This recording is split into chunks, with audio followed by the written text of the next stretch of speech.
Bienvenue dans un nouvel épisode du podcast Droit de l'immigration. Je suis l'avocat Fabio Locerbo. Aujourd'hui, nous analysons une décision particulièrement importante en matière de conversion du titre de séjour délivré pour minorité, à savoir l'arrêt du tribunal administratif régional du Piémont, publié le 9 mars 2026, numéro 535 de 2026, relatif au recours inscrit sous le numéro de rôle général 1098 de 2025. L'affaire concerne le refus par la Questura de Turin d'une demande de conversion d'un titre de séjour pour mineurs en titre de séjour pour travail.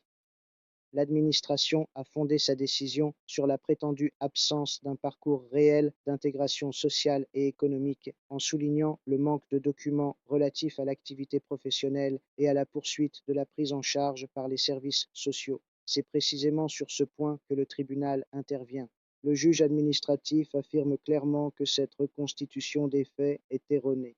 Les éléments du dossier démontrent en effet que le requérant avait développé un parcours d'intégration concret et documenté, une activité professionnelle continue, des revenus en progression et une insertion stable dans le contexte socio-économique italien.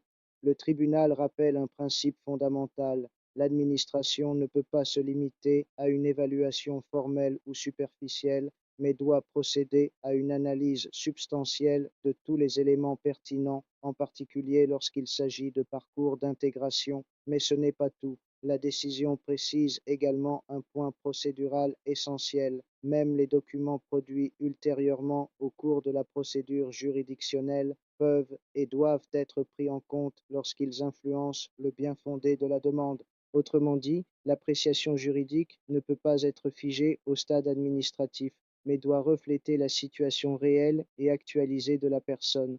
Le recours est donc accueilli et la décision de l'administration est annulée.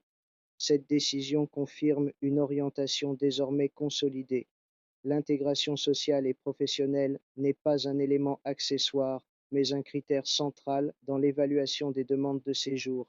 Plus largement, le droit de l'immigration évolue vers une logique qui valorise les parcours d'intégration réels, en dépassant les approches purement bureaucratiques.